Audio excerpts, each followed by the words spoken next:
কোলাহলমুক্ত পরিবেশে ঢাকার অদূরে মানিকগঞ্জের সাটুরিয়া উপজেলার কৈট্টা পশিকা মানবিক উন্নয়ন কেন্দ্র প্রকৃতির এক নৈসর্গিক পর্যটন কেন্দ্র হিসেবে গড়ে উঠেছে।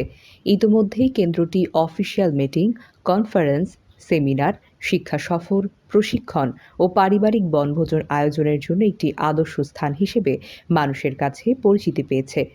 প্রায় ৪২ একর জমির উপর নির্মিত আবাসিক ভবন, ওয়ার্কশপ ও সেমিনারের জন্য আধুনিক এসি কনফারেন্স রুম, দক্ষতা উন্নয়ন প্রশিক্ষণের জন্য ট্রেনিং রুম এবং খাবার পরিবেশনের জন্য রয়েছে সুবিশাল ডাইনিং হল।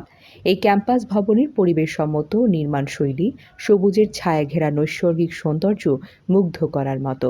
লেকের স্বচ্ছ পানি ছুঁয়ে আসা শীতল বাতাস, পাখির কলতান উপভোগ করতে পশিকা এইচআরডিসিতে জনসাধারণের সমাগম বাড়ছে। প্রকৃতির এমন এক নৈসর্গিক পরিবেশ বিরাজ করছে কৈট্টা পশিকা মানবিক উন্নয়ন কেন্দ্রে। মানিকগঞ্জ পশিকা মানবিক উন্নয়ন কেন্দ্রের উপপরিচালক মোহাম্মদ আবু সাইদ বলেন, মূলত এই প্রতিষ্ঠানটি গড়ে ওঠে পশিকার বিভিন্ন কার্যক্রম পরিচালনা করার জন্য। স্থানটির প্রাকৃতিক পরিবেশ সুন্দর হওয়ায় সাটুরিয়া, মানিকগঞ্জ সহ বিভিন্ন জেলা ও উপজেলা শিক্ষা প্রতিষ্ঠান সহ নানা পর্যায়ের মানুষ এখানে বেড়াতে আসে। Nusrat Jahan, CN Bangla news desk.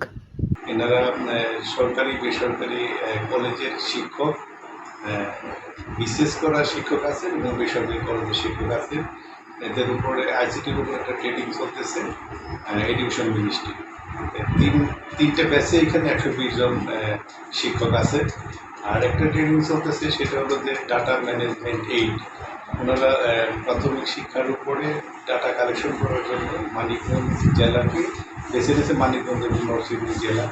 এই দুই জেলাতে এনারা কিসের উপরে কি ডাটা কালেকশন করবে সেটার উপরে 120 জনের একটা ট্রেনিং চলেছে।